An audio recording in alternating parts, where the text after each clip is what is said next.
Hello, good evening, everybody. You're all very welcome to tonight's Dunmore Town Soccer Draw Live here on Facebook. Tonight we're playing for a jackpot of €8,000. And we'd like to thank everybody for supporting us online or in store. And we're going to go straight over to do the draw. We have Angela standing up, Dave sitting down. And hello, folks. How are you doing over there in Knockatee? Are you ready to do the draw? Yep, ready to go.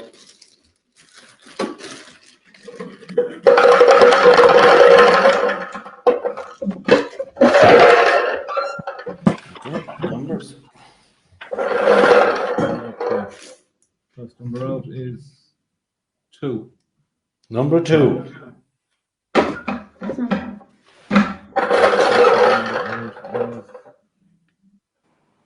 25. 25.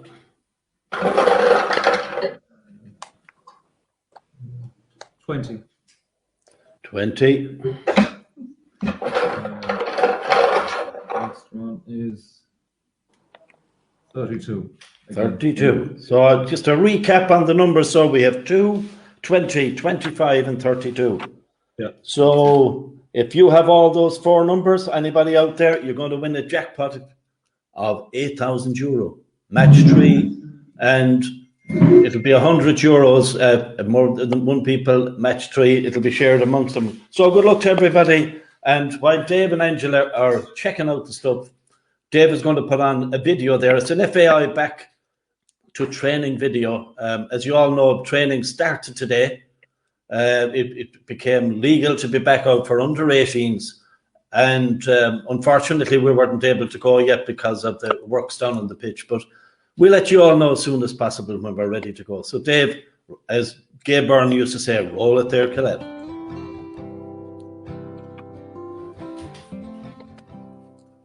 From Monday, April the 26th, all players under 18 and younger can return to non-contact training. Good news for football right across Ireland. And joining us now to discuss this on FEI TV is our FEI Medical Director, Dr. Alan Byrne.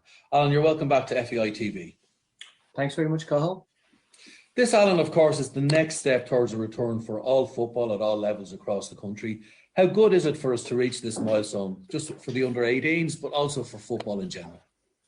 Oh, it's a fantastic milestone to return, Colin. It's been a long time since we've had young people back on the training grounds, and I do think it is just the start. In fact, I know it's just the start towards obviously our goal of getting all football back at all levels and all age groups in the very not too distant future, I would say. It's been a while, of course, since our players have been able to train. So this is a good chance for us to refresh their memories and to give them some guidelines in relation to COVID-19 and the battle against the pandemic. But first of all, Alan, in terms of travelling to training and arriving at the training ground, what are the key messages for players, for coaches, and of course for parents and guardians who may be dropping players off?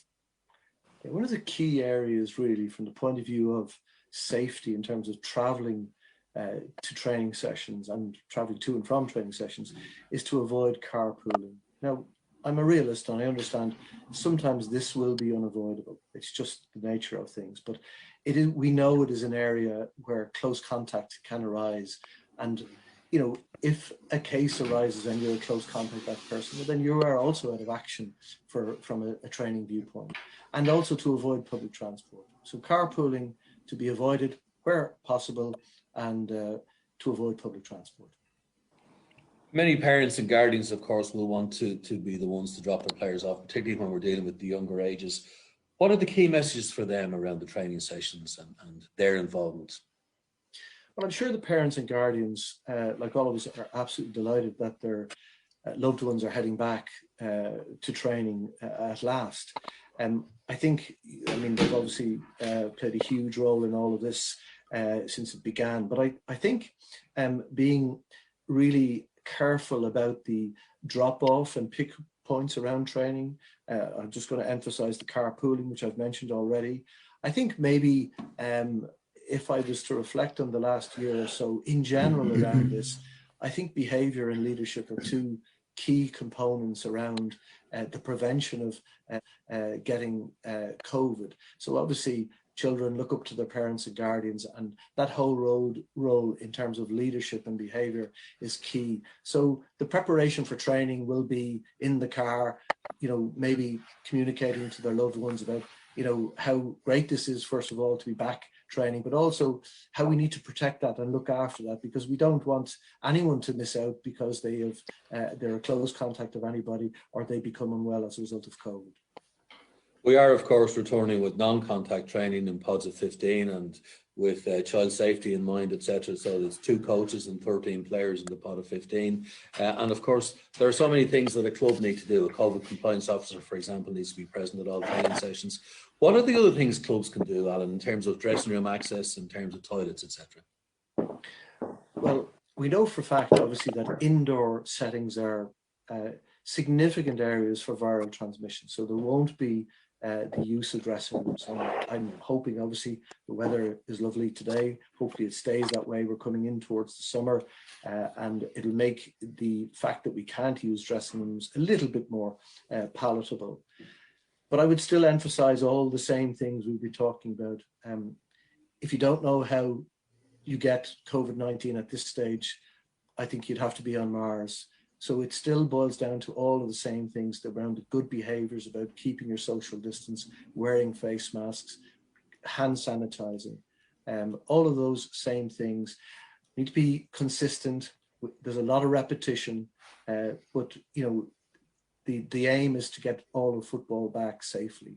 And we know we have a safe game. We know that from our data around the professional game, that we have a safe sport. In terms of the players then, I know so many of them are going to be so excited of the fact just to get out again with their teammates, to get out on a training pitch. But what are you saying to them ahead of Monday? Okay, we've gone the 6 minutes on that one there, Dave. It's a 2-part video. So just before you put up the second part of it, just to reflect on what the man has said there, it's great that everybody is back to training.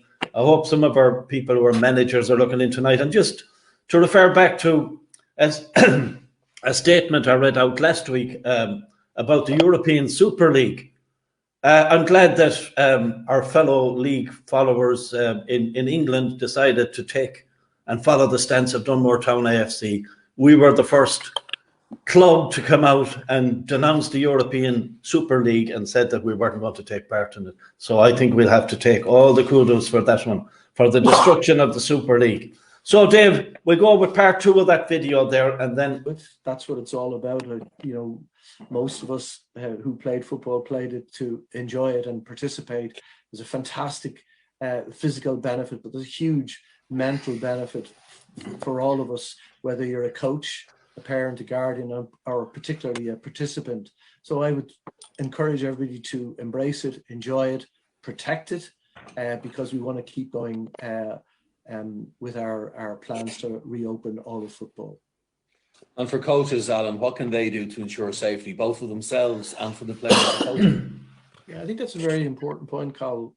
Coaches obviously need to protect themselves. They have a huge role to play. I think any of us when we were younger, were coached, your coach was a really important person in your life.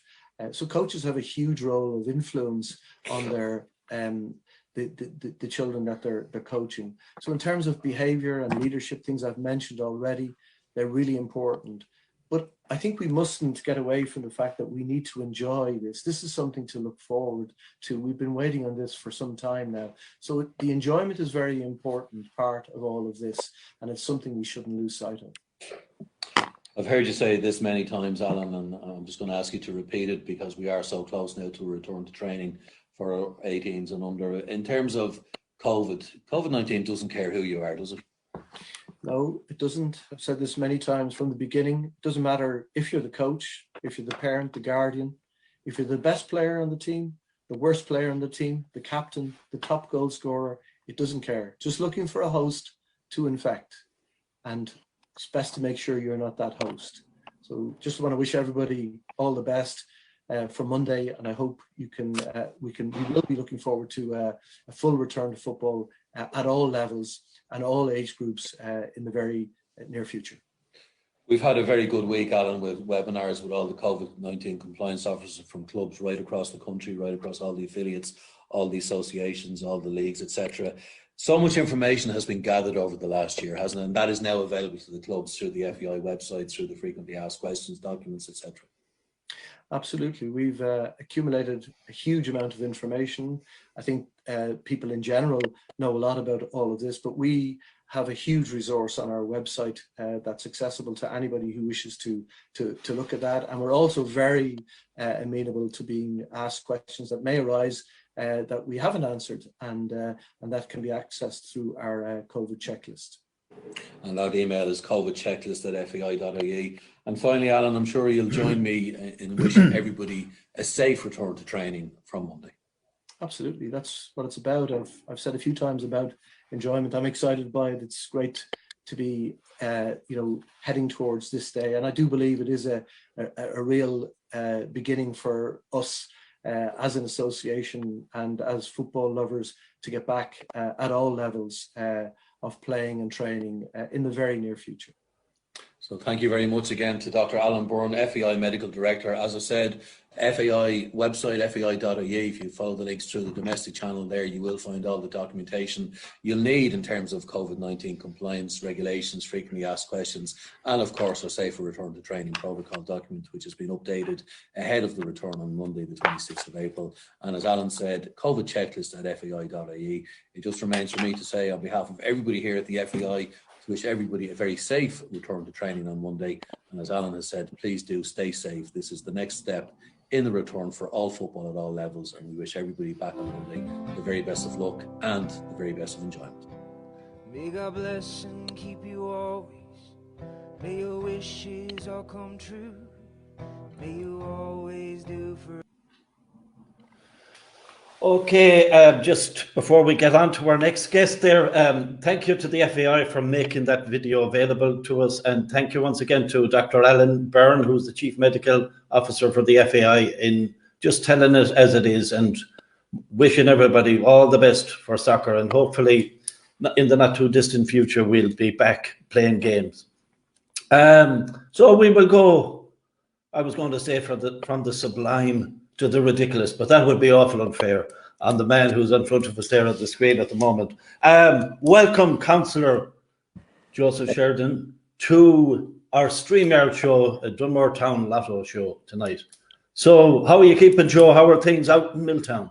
Mighty, Brian, and thanks a million for the invite. I'd say the slimy ridiculous is more like you should have said, to be honest. Joe, slimy does not come into the alphabet there. Your dictionary doesn't have slimy in it, Joe. Wow. I remember, like in your old days, the bygone days when you were working the bar, Joe, and behind that counter, you often referred to yourself as Soft Joe. That's it. Well, that's what they know me as, you know. Soft Joe. That's it. Soft Joe. Joe, we got you on here tonight just to talk about a few things in your capacity as a councillor. Behind me there's I have a little thing there with the local sports partnership funding from Galway County Council.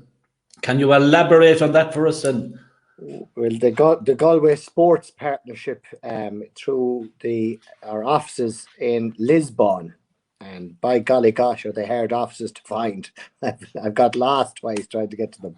But the lady's name is Louise Burke. So they promote participation in sport across all sports, from, and it's across gender, age, the whole lot. So it's about promoting people to participate in physical, if it's only going out from going for ambling walk to giving a couple of bob to people. Let's say there was an elderly group in a local town hall that were going doing some classes that might be involve stretching and that type of thing for as we all get older. There's a big emphasis on gender and engaging with I suppose keeping girls in sport as well. And that's another element. And they run programs. There's a load of different programs, from ones that are aimed, I know, there's the one there, Buntus, that's aimed through the schools and that type of thing. There's other ones they'll do that that go for life. Other programs then are about, you know, child safeguarding, and I know the FAI because I was on that course with yourselves, Brian, and you've that covered. But in a lot of, let's say, not as well organized organizations as the FAI, if you can give you a compliment, you know, to give people a little background in it and to give them a little. I think the words for that, Joe, are a contradiction of terms. But anyway, we'll continue with the chat, Joe. This is not an interview, folks. By the way, this is a conversation. I'm having a conversation with Joe. So look at for anybody that's looking for information, you can go on to galwaycoco.ie and you go to the Galway Sports Partnership. Yeah. Or you can go directly to L Burke at galwaycoco.ie. She's the boss down there. Now there is no, let me say, I had no hand or part in Milltown winning the €500. that was not a Fianna Fáil draw. I will not have that. No, that was a Joe stroke. It wasn't a Fianna Fáil stroke. I don't know. I think you know, they cannot put a label on luck. Yeah. You know? Well, I suppose, Joe, it's not possible for us to determine the accuracy of what you said there one way or another. But I'll tell you, we are so trusting here in Dunmore Town AFC. We will believe every word from your mouth. How about that, Joe? Just while Joe is here at the moment trying to get his breath back, we have a comment section. Anybody out there watching in wants to make a comment, wants to ask Joe a question. You know, I'm sure within reason, Joe will answer it to the best of his ability. He always did. So that's the sport, or the sports part of it, Joe. And another aspect is, it looks like, to my way of looking at it, that with the so-called, I don't like the term, the wet pubs. I think you were the first person I ever heard coming out with this wet pubs stuff. Like a pub is a pub, but whoever did. Yeah, was it you that came out with that? No. I actually hate the term wet pub. Yeah, traditional pub is that my traditional pub would be. Yeah. But it seems to me that the last time you opened your doors, or you closed your doors on customers, was what, the 15th of March 2020. 400 plus days. 400 plus days, and you counted every day, Joe. That I would say at this stage, Joe, like maybe if you were a pilot now, you'd have to retrain. You know, you wouldn't have got the hours in. So how is it for a man behind the bar filling pints and pulling pints out there? Do you think you've lost the neck at this stage, Joe? We leave that word out now. I don't mind. Look, I'd love to be in it tonight, pulling pints and having a bit of crack with the regulars and a bit of going on. It does look like it's going to be another little while. We're expecting, actually tomorrow is the national AGM of the 4,000 vintners around the country. We expect a deliberation on Thursday with regard to what type of time frames they're kind of looking at for. I would expect outdoor dining, outdoor hospitality in very small pods at the beginning, and then moving on to increasing that. And I'd say midsummer, possibly going inside with dining. As for the traditional pub, I have my coattails hung on September, and every day before September will be a bonus, Brian. September. That far down the road. Because I know last August was it, or September, the pubs opened up, but you were one of the few that didn't, and it lasted 2 weeks, 3 weeks, or something. Well, we kind of felt that, you know, even though we did works in the bar and that, but with you know yourself, Brian, you haven't been in our place that often, and you know how it's kind of narrow and that, if you can remember. It would have constrained. Oh, I can remember it, Joe. I can remember it well. I only remember it well. Do you know, looking back at that situation, you know, people are probably looking in and saying, well, you know, this is a sports setup here. You're talking about pubs. But I make no apology to anybody for having the publicans on in Dunmore. They've been very good to us in the soccer club.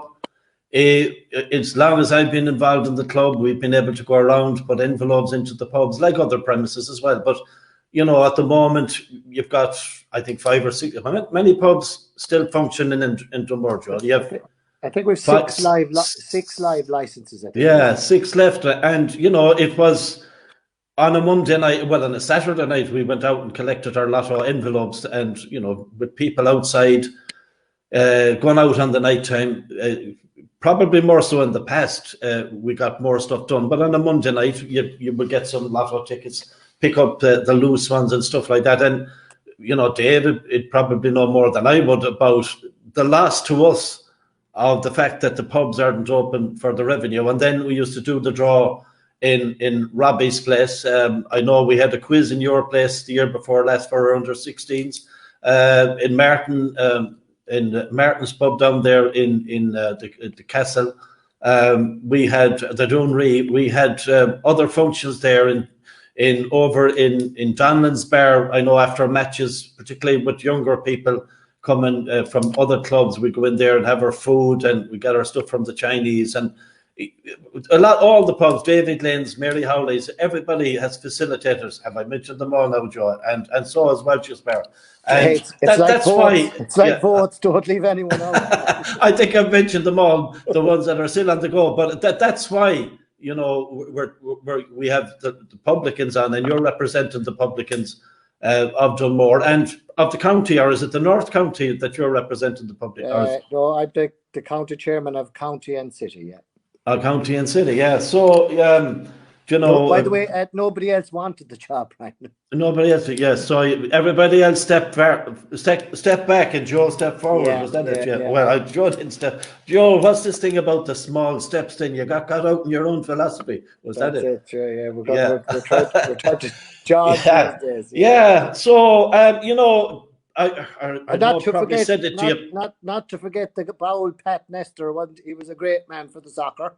Well, Pat was in his time, Pat, and you know, we used to go there, start the run on a Monday night, and Pat would always buy an extra Lotto, and then God rest that man, and the same with Jimmy Diskin at BN, another man that's gone away from us on this earth, and Shay Connelly, different people come in, and by the time I'd left the place, you might have 10 envelopes sold in the place. But now that wasn't the whole reason behind it, but the people. Pat was very good to us, and he was very good for us, like all the rest. And, you know, at the moment, we're doing most of our stuff online, and the shops, the local shops and premises, Brian Egan's and Mark's next door, Ellie's shop, and Howley's Eurospar. They're the only 3 outlets we have at the moment where we can get tickets left there, and they're sold, and tickets dropped in physically that way, because a lot of the older people we have are not and will never be going online. So they like to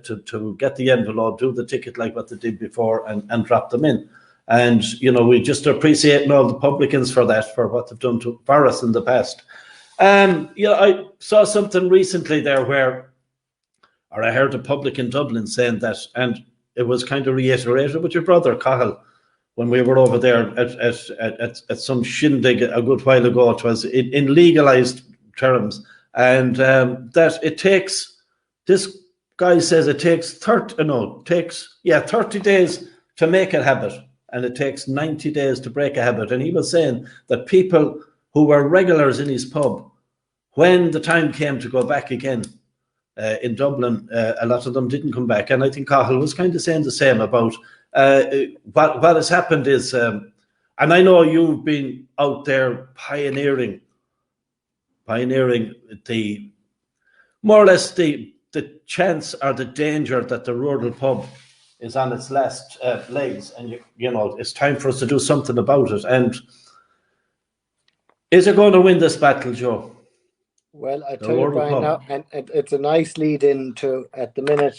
I'm going to show you. You're well used to these big, huge documents from Galway County Council, but at the minute, there is a program going on called the County Development Plan. So the new County Development Plan starts for 22 to 28, Brian.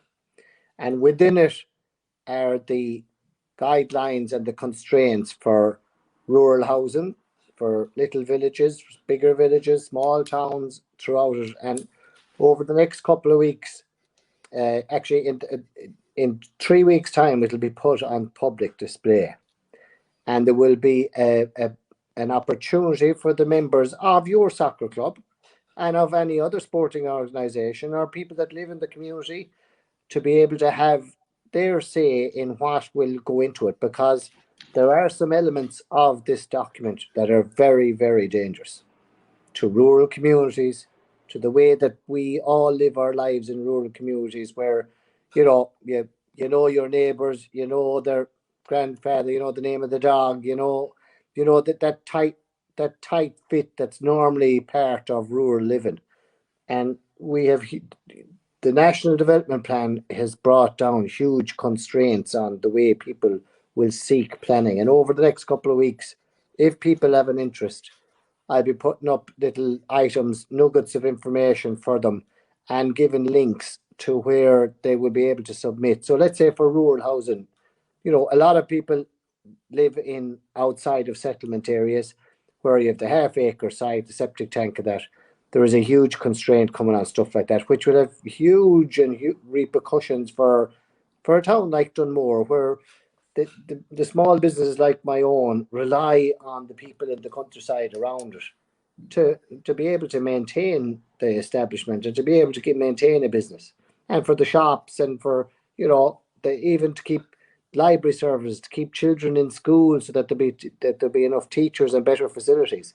So I won't bore you with any more. Over the coming weeks, we'll be getting with things like that, and these also include the systems in which grants percolate down through into communities, and the way that I just for everyone out there, Brian took me on a little tour of the Fairgreen just a couple of days ago.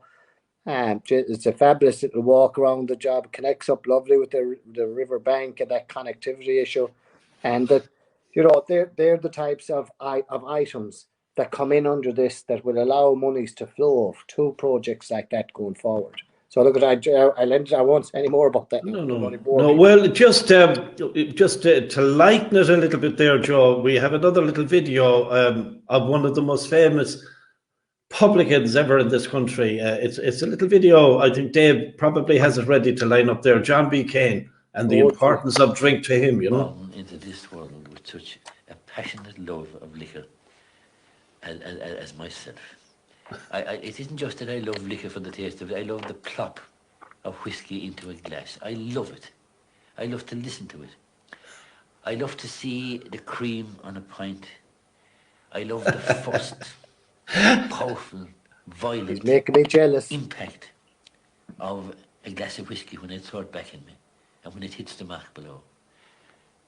I chase it then with a pint, and that's even more beautiful still. Drink in moderation is one of the most ridiculous statements ever made. You must drink a little more than moderation. St. Paul in his wisdom said we should take a little wine for our stomach's sake and for our frequent infirmities. My problem with drink is this, is that I was born with a liking for it, as I say. I have a woman who is never too hard on me over drink. Well, a few times John said, I'm going to give up drink. And we said, all right. And after 3 days, we said, for God's sake, go away and take a drink.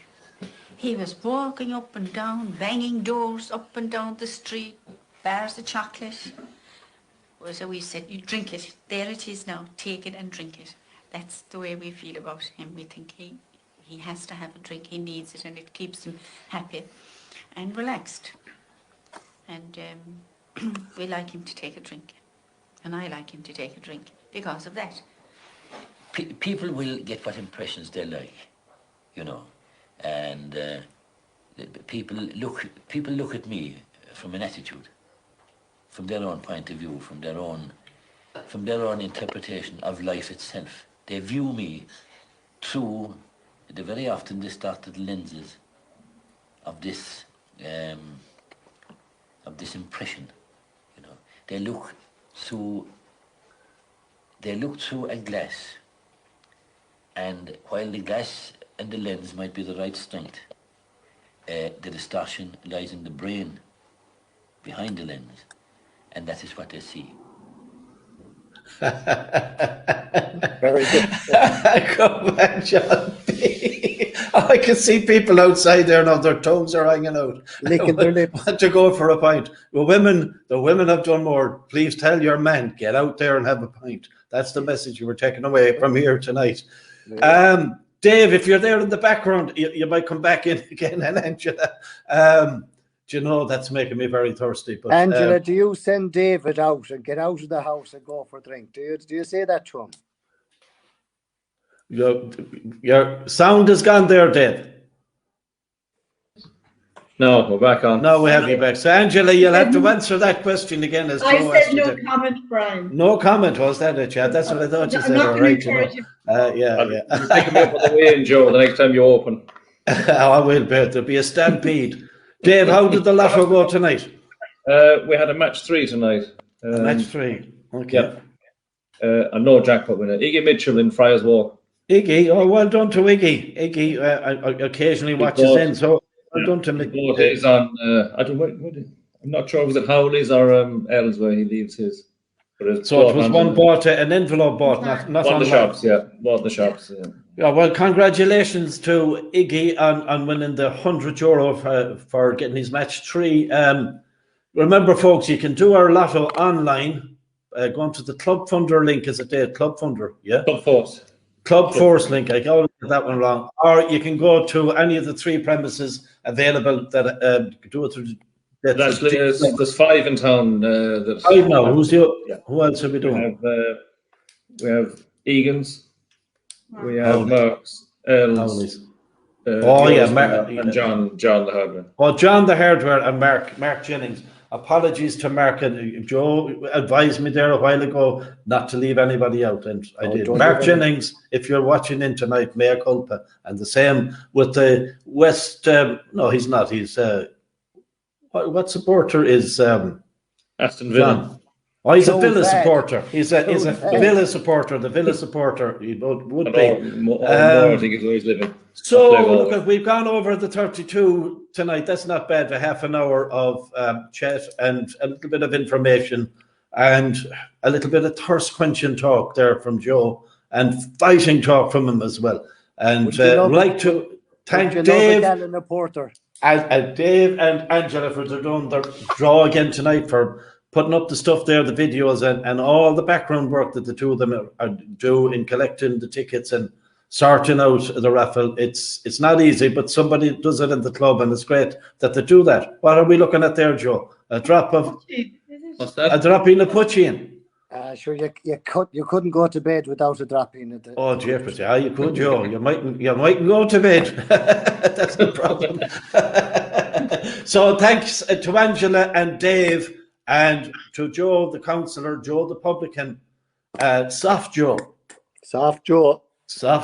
And from myself, Brian Keating, good night to everybody. God bless. And we'll see you again next week when the jackpot will be 8,100. Good night. Launch there.